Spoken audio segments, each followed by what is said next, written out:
to the conversation between John, who is an accommodation officer for overseas students, and Susan, a Canadian student who wants an apartment, and complete the form. Look at questions 1 to 5 on the form now.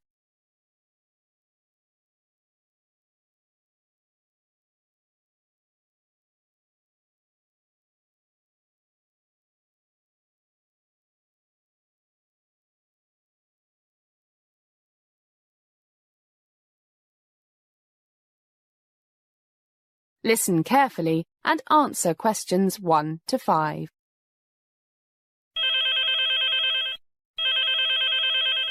Hi, Students' Housing Office. I'm John. Can I help you?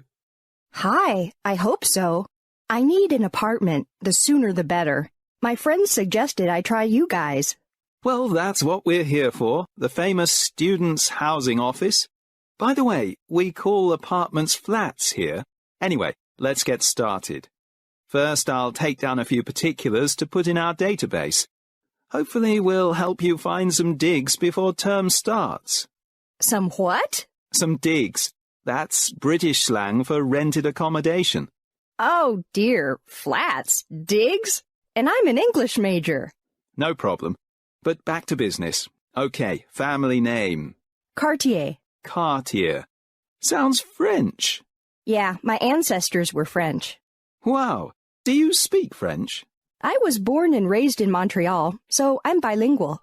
That's great. And your given names?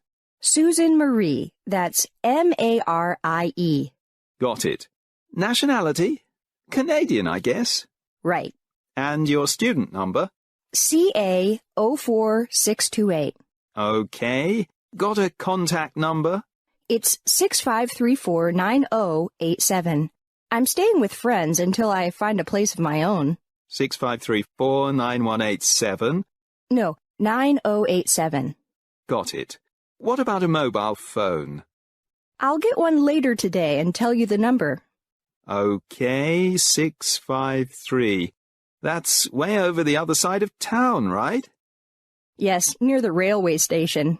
Far too far if I have classes every day. So you want somewhere closer?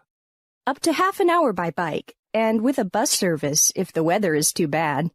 Yeah, I cycle here too. Keeps me fit, and no hassle trying to find a parking space. Do you want to share accommodation or live on your own? Live alone.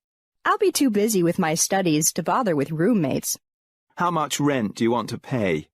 Around £500 a month. Look at questions 6 to 10.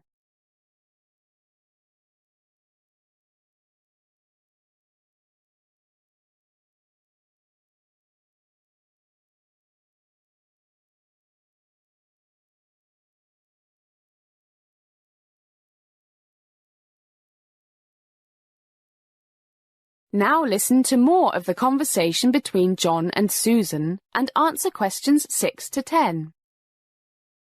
That's about right, but it won't be very big. Would a bedsitter be okay? A bedsitter? More British English for you. It's a single room with cooking facilities. Some are quite nice. That'll be okay, but I don't want to share a bathroom, and it must be clean, bright, and not by a noisy main road. Okay, but you've come a bit late. With only 4 days to go before the term starts, we've only got shared accommodation on our files at the moment. But don't worry, we'll do our best. Oh, I forgot. Does the rent here include utilities? Usually no. You have to pay the gas, electricity and water yourself. What about a deposit? Most landlords want 3 months in advance, which is also a security deposit. And make sure you read the rental contract carefully, especially the small print. Thanks, I'll do that. Anything else you need to know? Not at the moment. Make sure you let me know your mobile phone number. Will do. Anyway, I must go now. I'm meeting some friends in the cafeteria. Okay, we'll be in touch. Bye for now. See you. That is the end of part 1. You now have half a minute to check your answers.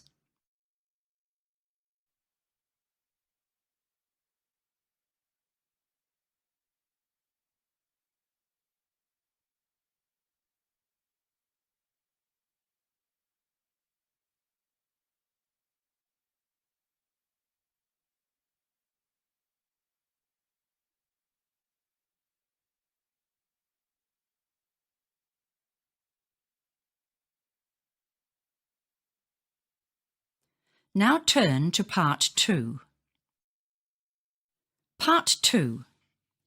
You are going to hear an introduction to a library by George Martin, who is the head librarian. First look at questions 11 to 16.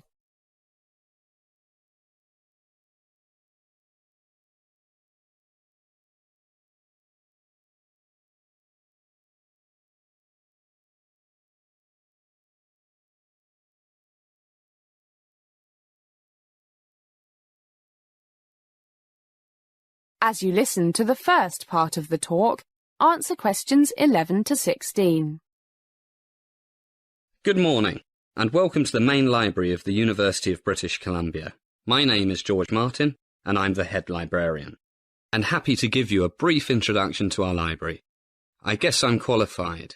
I've been working here since 1961, back in the days when the only electrical or electronic stuff here was the lights. Oh, and the phones, of course. Mechanical typewriters and slide rules then. No fancy laptops and cell phones. Computers? In a library? No way. Everything was on paper. If you needed to find something, you went to the card index. And if that didn't help, you asked one of the staff. And if that didn't work, you told your professor that you couldn't write the essay because the library didn't have the book you needed. My, you students have it so easy nowadays. We've got about 15 computer terminals on each of our 4 floors. If you know the title or the author, then you can find out if we've got it in seconds, and, if we do, where it is. If we haven't got it, then you can find out if the public libraries and other university libraries in Vancouver and Barnaby have it. Now you know that library books are arranged according to the numbers on the back of each book. Does anyone know the name of this numbering system? Right, the Dewey Decimal Classification System, which was invented by Melville Dewey, an American librarian, not John Dewey, the philosopher.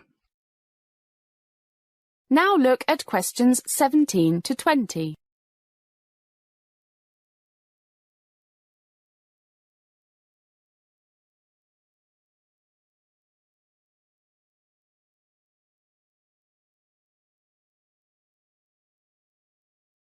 As the talk continues, answer questions 17 to 20. In Melville's day, book classification systems were in a real mess, so he decided to do something about it, and around 1876 came up with the system we still use today. Look up there, and you can see a list of basic categories. 000, generalities, which includes all sorts of things. Encyclopedias, news media, etc., etc. Then 100, philosophy and psychology. 200, religion. 300, social sciences.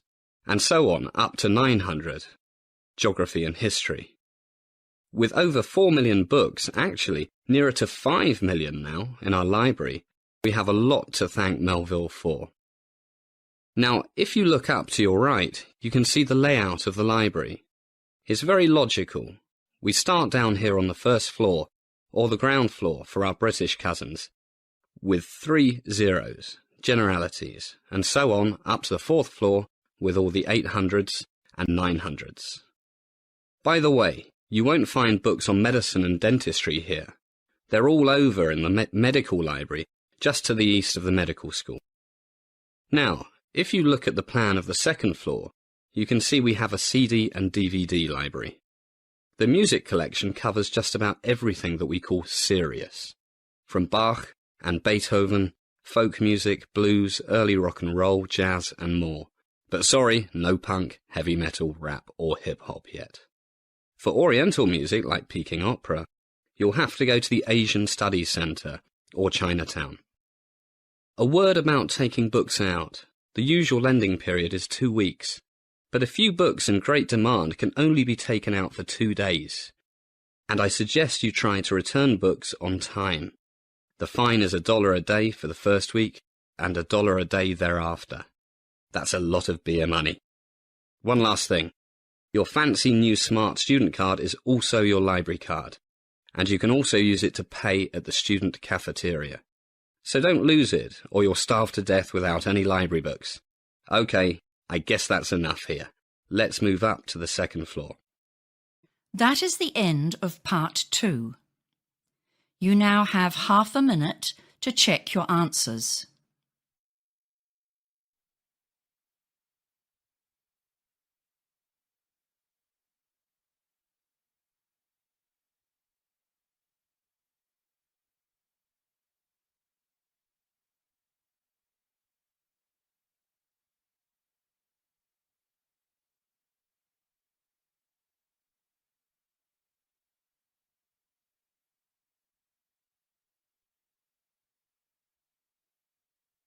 Now turn to part 3. Part 3. You are going to hear a conversation between Jack and Mary, who are 2 college students. They are talking about the courses they should take. First, listen to the first part of the conversation and answer questions 21 to 26. You now have some time to read questions 21 to 26.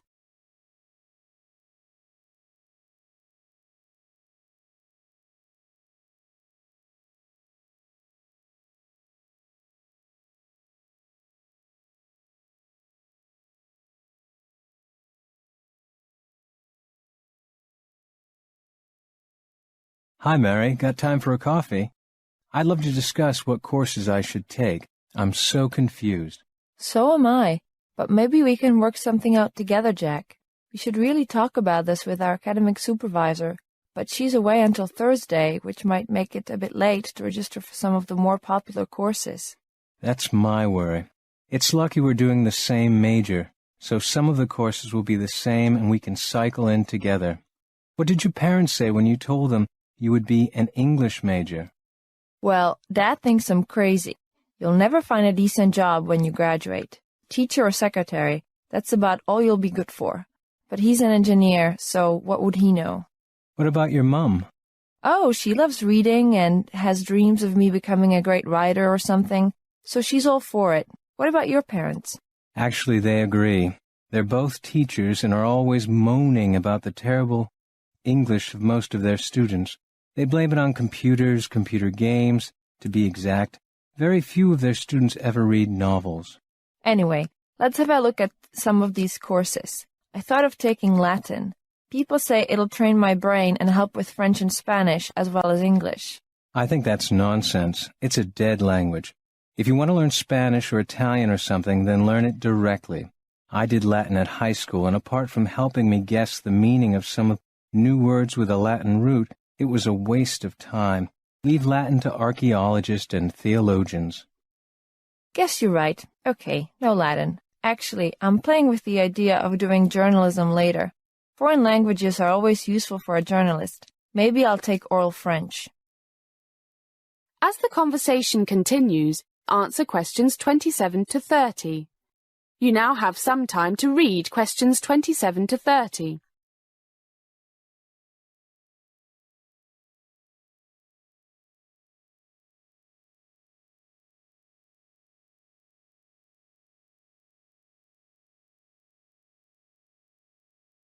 That's exactly what I was thinking. What are the lecture times? Let me see. French 100, 9 to 12 Monday mornings in Language Lab number 2, and 2 till 5 Thursday afternoons in Lecture Hall A5. I think they're both in the Arts Faculty building. They are. I checked the language lab out yesterday. Very modern and not too big. Room for about 30, so the teacher will have more time for individuals. Not like that 50-seat place in my old school. Okay, French 100 it is. What next? I was thinking about Creative Writing 201. What do you think? That's one of our set courses, stupid. We have to take it along with History of English, Early American Literature, and Sociology 100. Damn, I forgot. So including French, we'll be doing 5 courses this term. How many classroom hours is that altogether? Let's see. History of English, 3 hours every Tuesday morning. American Lit, 2 till 5 Tuesday afternoons. Creative Writing, 9 till 12 Wednesday mornings. Sociology, 2 till 5 Friday afternoons. That makes 18, including 3 hours in the language lab. Sounds enough to me, especially in our first term. and the times won't interfere with my swimming team training. All work, no play makes Jack a dull boy. You certainly need that creative writing course. Let's drink our coffee. That is the end of part 3. You now have half a minute to check your answers.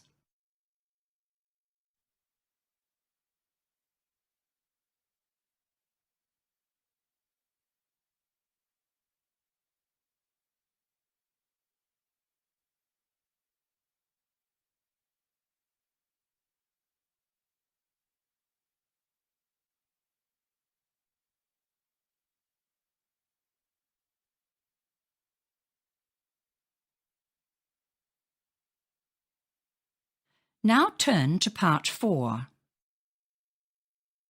Part 4. You are going to hear a lecture about environment and development by Professor John Robertson. You now have some time to read questions 31 to 40.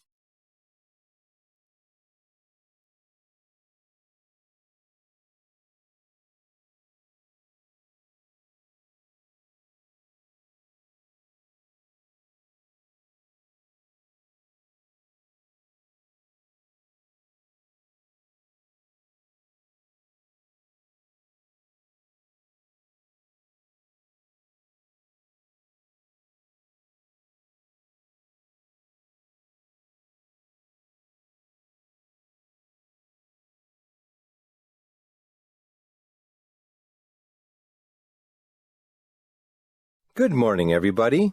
It's good to see you all looking so refreshed after spending the weekend testing the beer in the students' bar. I wonder if any of you discovered the library, but I guess it's far too early for that. It's even better to see we have a full house. I hope you are all here for Environment and Development 101, because if you are not, then you are in the wrong lecture hall. By the way, my name is John Robertson, and I'll be the main lecturer for this course.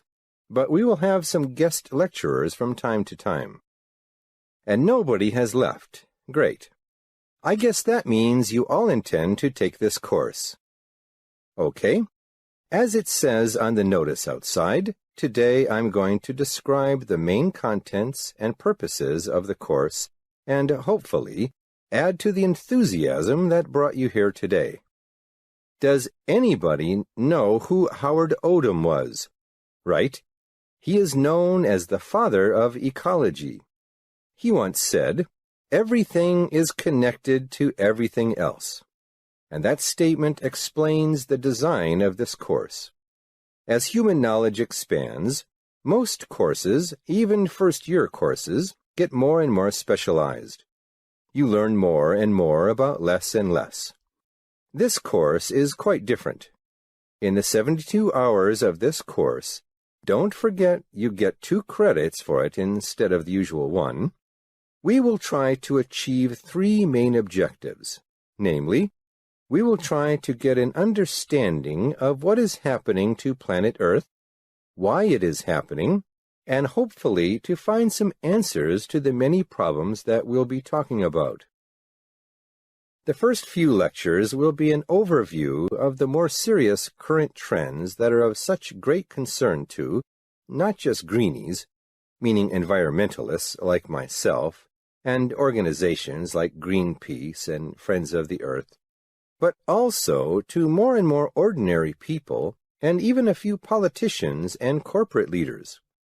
So we'll be looking at things like global warming, the loss of, in particular, tropical forests, persistent organic chemicals, known as gender benders, because they can seriously affect the sexual development of animals, desertification, the serious worldwide problem of overfishing, and the accelerating loss of biodiversity.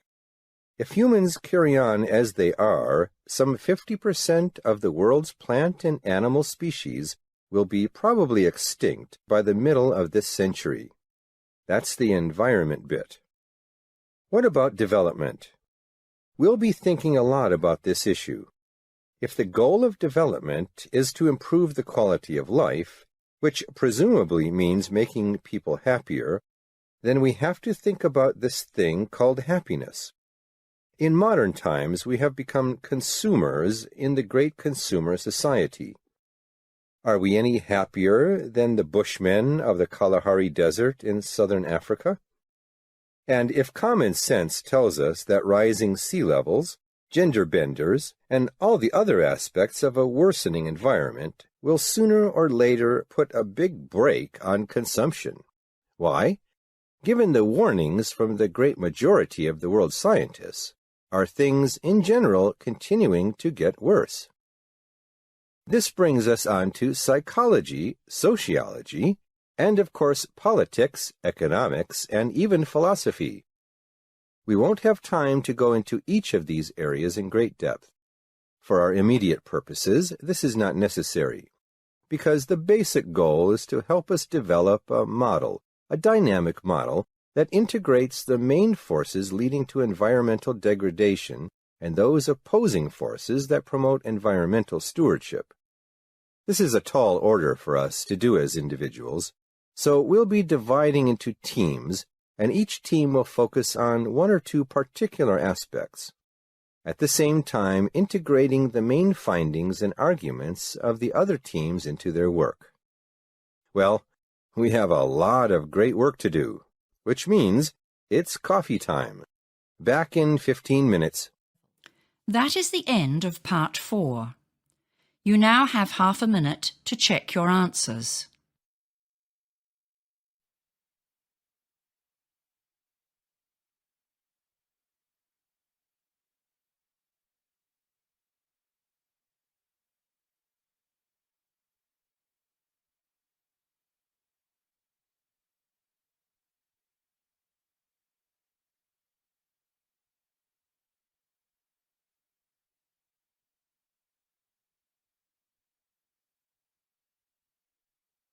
That is the end of the listening test. You now have 10 minutes to transfer your answers.